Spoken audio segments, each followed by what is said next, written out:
But who's really footing the bill? Tickets to attend a home game for the Super Bowl champion Seattle Seahawks average more than $300 a game. Here to give us a breakdown by the numbers is DailyNation.com sports editor Mike Bako. Mike, welcome back to Arise Exchange. $300 to go see Seattle. They did win the Super Bowl, so they're going to get the prices? I think so. Seattle is one of those home stadiums where the TV market doesn't have to worry about a blackout. They're going to be there in force. They're one of the few home field advantages now in the NFL. So many stadiums now have become homogenized and skyboxed out and pricing out those fans who could barely afford the $100 ticket, never mind the $300 ticket. You know, we saw that here in New York, though, when the Jets and Giants had something called the personal seat licenses. Absolutely. And you had to basically buy the PSL and then buy the tickets, and it was not hugely successful. Not hugely successful, certainly not hugely popular in terms of fans. You had to pay like $80,000. You have to pay $40,000 to $80,000, even seats way up top. You're looking at $20,000 just to sit way up top for a Jet team or a Giant team. Yeah. The Giants I could see. The Jets, but generations of fans being priced out of tickets. And football is one of those sports that, yes, billions of dollars coming in through TV. But what they're watching is the lifeblood of what's going on in the stadium. You want that good fan experience to watch on TV. The NFL had a lot of off-season news. Much of it they probably regret.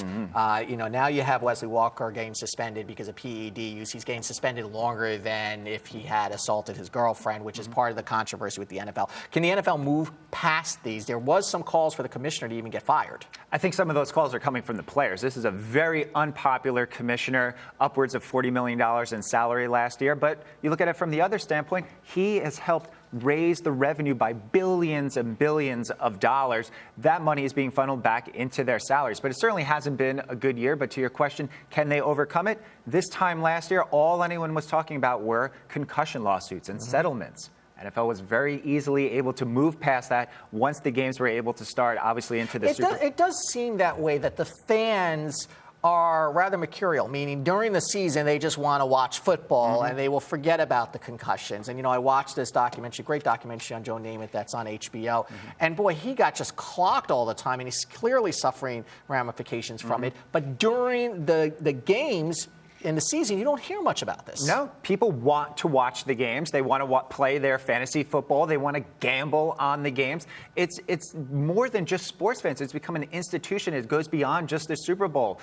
48% of fans that are watching the games on TV are female. So this is not just they've attracted a lot of women. It's not just and by the way, for the television industry, this is still one of the few sports that remains appointment viewing television on a national level with Monday Night Football, with now Thursday Night Football. You can't TiVo football games. You can't TiVo football games.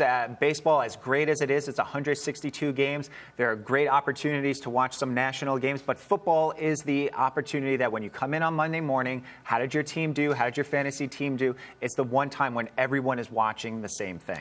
Michael Sam has signed with the Dallas Cowboys to be on their practice squad. How big of a story does he continue to be?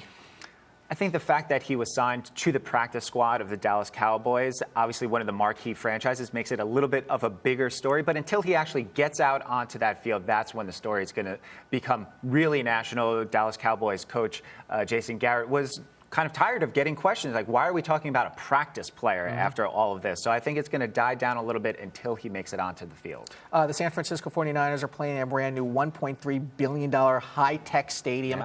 Why do municipalities continue to spend money on stadiums that never return the investment? They never return the investment. They're a shining jewel that they could point to and then gets used 8 times a year, 10 times a year. This will be more multi-purpose. And by the way, and I love football, but that is a profit-making, a hugely successful profit-making business that is also one of the most publicly subsidized industries in this country. Absolutely. You look at the rash of new stadiums that have been built. We talked about the Jet and Giant, mostly private financed, I should say. But you look all around, and it's almost a hostage situation in Oakland, year after year, talking about moving. It looks like they're going to have a new stadium, mostly private funded, but with $120 million in tax write-offs. So it's a dicey situation when you look at how much money is being funneled in and how much money they're taking. I have to ask you about the Washington Redskins because this is another what I call off-season story. We hear all the controversy regarding the name, and then everybody in Washington shuts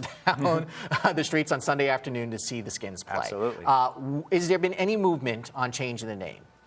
The Washington professional football team, as it may be known on some broadcast, you have some big name analysts, Phil Simms, Tony Dungy, saying that they will not refer to the Washington Redskins name. Some ESPN personalities have said the same thing. So this may be a story that we're going to be seeing in season if announcers outwardly are not referring to them as the Redskins. It does seem that there is some momentum, usually in a story where there's some momentum going in a direction. It's often hard to beat that back. It is, but if you're Daniel Snyder and you've been beating back the critics for decades now of bad stewardship and ownership of the Redskins, he could keep going. The team is a lousy team to begin with. It's a lousy team, but he's dug his heels in on this one. I don't think they're going to change the name. Okay, Mike Bako, we'll have you back during the season, of course. Absolutely. Thank you. Tomorrow on Xchange, the nation's fast food workers gear up for a second round of strikes.